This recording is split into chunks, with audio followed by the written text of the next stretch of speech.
All right. John Wight, W-I-G-H-T,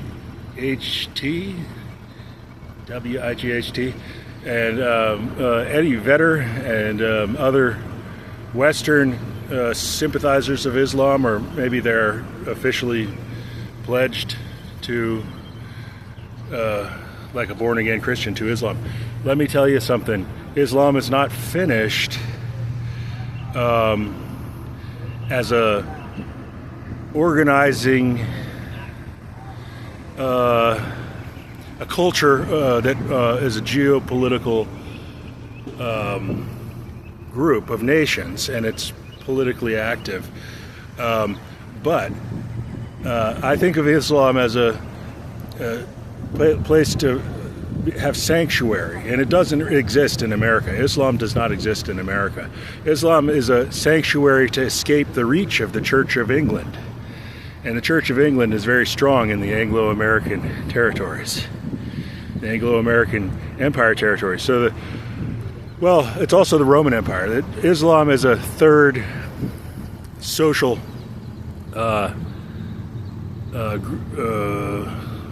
cultural empire, a third cultural empire after the Roman Empire and the British Empire.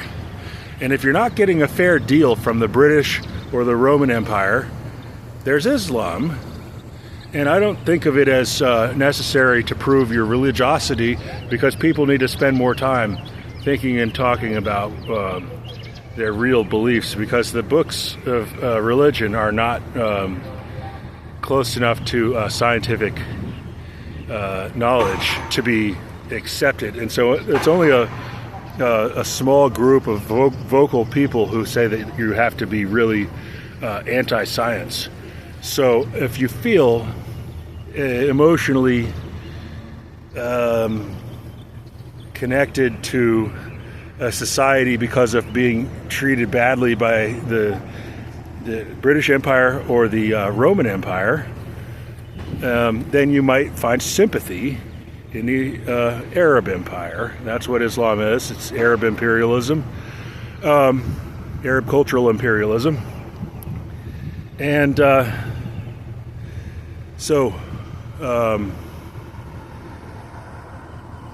the idea of being religious is actually better left to theological experts, because you can't really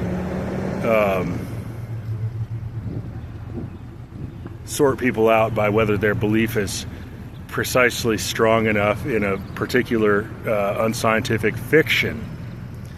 But you go ahead with religion, and I'm not choosing religion. Now, I'm saying that America needs cooperation, not right now.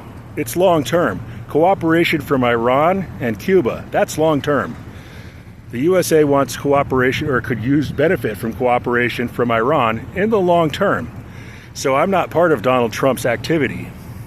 Donald Trump is a wicked Muslim, and Emperor Charles is practically the Pope of Islam. In addition to, he's also the chief rabbi of the Church of England. So Donald Trump is a Muslim, and George Bush is a Muslim, and these are bad, evil types of Muslims. George Bush and Donald Trump are evil Muslims. And the who is officially the Pope of Iranian type of Islam is not bad. I thought he was good to help defend against Barack Obama trying to dictate to Syria.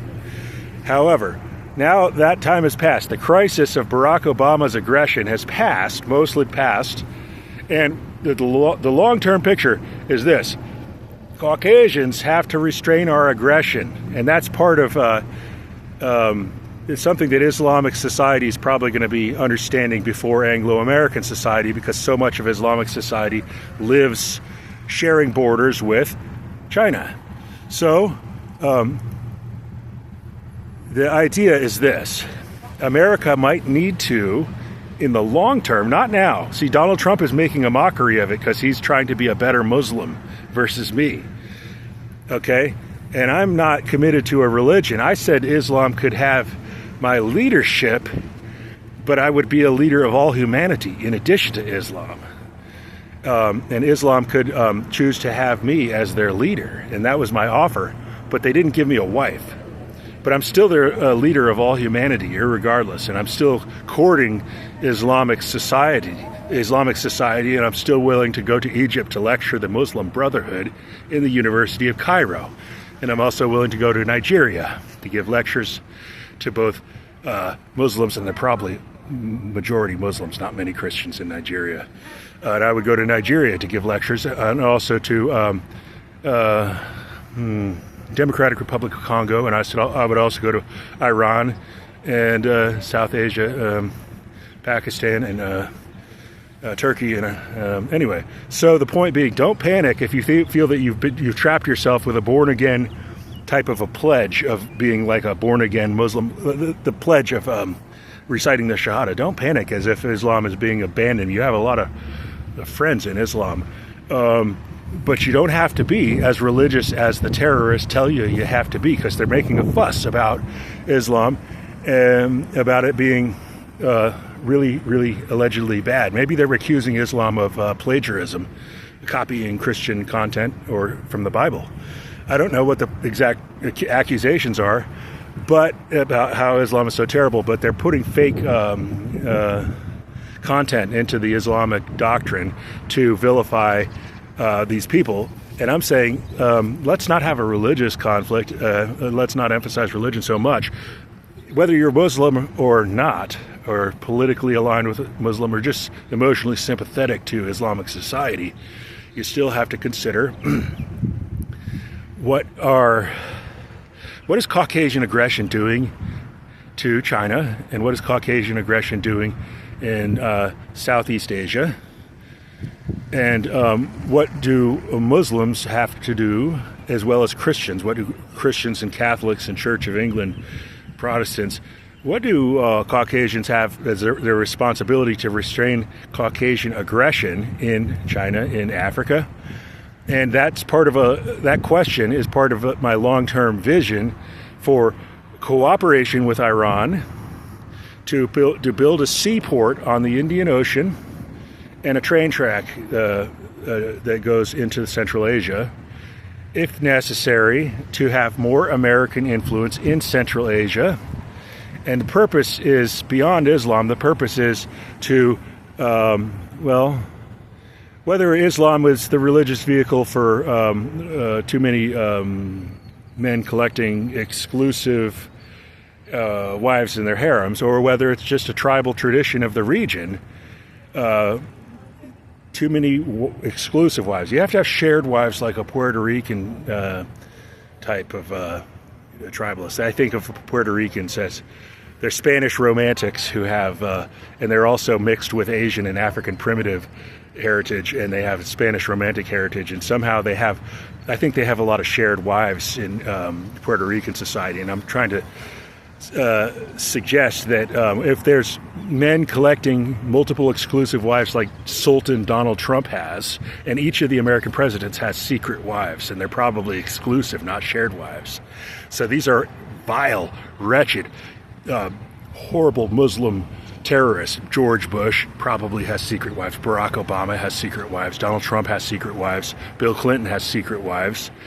These are the most evil Muslims in the world, who are our USA presidents, and Emperor Charles is the Pope of Islam, and he's a wretched one. So anyway, what can we do after we get the evil doers out of office and get rid of the legacy of the evil George Bush? A long-term American influence in the region to help influence their culture as necessary, and with the consultation of the Chinese on whether it's necessary for America to do this, to negotiate with Iran. And this is long after the current Pope of Iranian Islam, Khamenei, after he has already, long may he live, after he has already grown old, and it's inevitable that old men will die at a certain age. So it seems there's no medical hope for a longer life past 100 years, or past 110, 120 at the most. So he's going to, long may he live, he's going to eventually die. And by that time, America might be ready to negotiate again. And see, Donald Trump is a Muslim who's making fun of me. He's saying, look, I'm sending aircraft carriers to threaten Iran. I'm doing what Paul said. No, he's not. He's an evil Muslim terrorist is what he is. He's wretched and he's corrupting Islam. That's what Donald Trump is an evil Muslim who's corrupting Islam. George Bush is an evil Muslim who's corrupting Islam. So the plan is, what do Caucasians have to do to restrain Caucasian aggression? Two things. One is possibly an American presence in Central Asia, which requires a seaport on the Indian Ocean. It's too much of a dangerous place, too dangerous to go into the Persian Gulf, and we don't want to go through any place so densely populated as Pakistan or India. So that leaves Iran as the place to host the seaport, an American USA seaport that would be leased to America under an agreement negotiated with Iran for 100 years, and then a train track going up into Central Asia so that there could be lots of American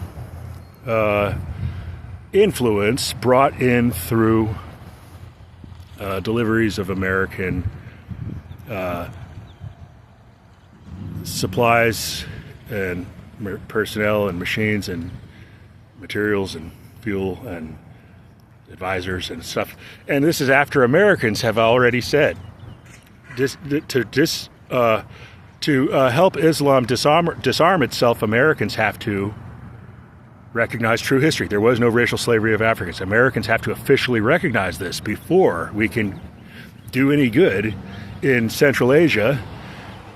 We have to officially cure ourselves of our own national fake history doctrine, our national curriculum on fake history. There was no racial slavery of Africans. Americans have to drop that, and Americans have to officially recognize there was no racial slavery of Africans. That's a hoax, and there's never been any such a person as a Native American, and that takes some of the willpower out of Islam to recognize these facts. So I'm ready to go and lecture the Cairo, hoping for an invitation from the University of Cairo to give a lecture, and hoping to have members of the Muslim Brotherhood in attendance. And I don't claim to be one religion or another. I'm listening lately to some Christian radio stations to see if I can find some of the ancient wisdom written in the Bible, which is mixed in with a lot of craziness that's evil and misleading and dangerous. So you have to be educated enough to know what's bad in the Scripture before you can find what's good in the Scripture.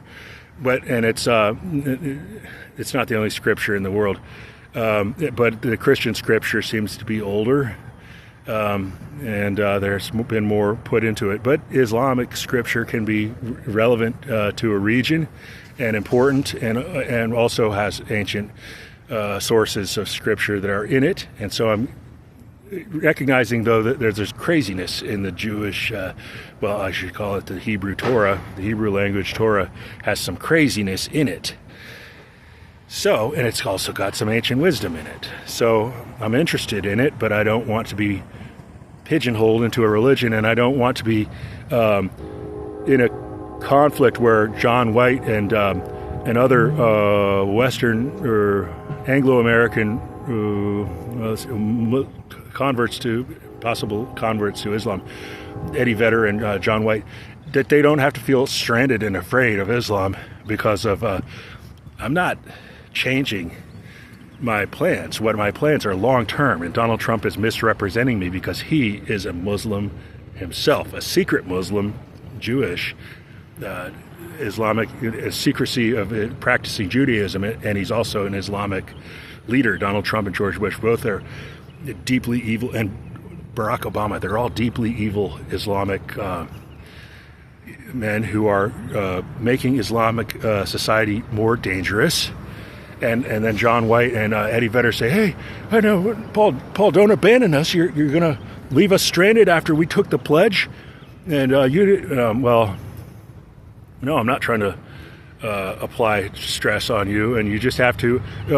If you have been stressing yourself by getting fooled by these Jewish evil leaders, these Donald Trump, and Barack Obama is also Jewish, and Donald Trump is Jewish, and Bill Clinton is Jewish. If you have been getting misled by these evil leaders, and you've underestimated me, and you've said terrible things about me, or you've been believing terrible things about me, what would I say?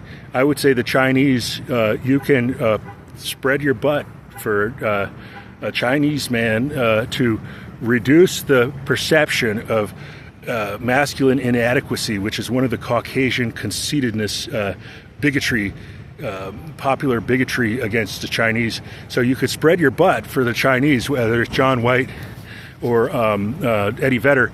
And if you've been insulting me, you could spread your butt for a Chinese man to pop his pecker up your butt, and he will avenge me going up your butt, because that's what the direction of Caucasian society has to be, is that more Caucasian men, whether Muslim or Christian, white Christian, Church of England Christian, or Catholic, Spanish Christian, you have to have more Chinese up your butts to change the direction, because the momentum is bad.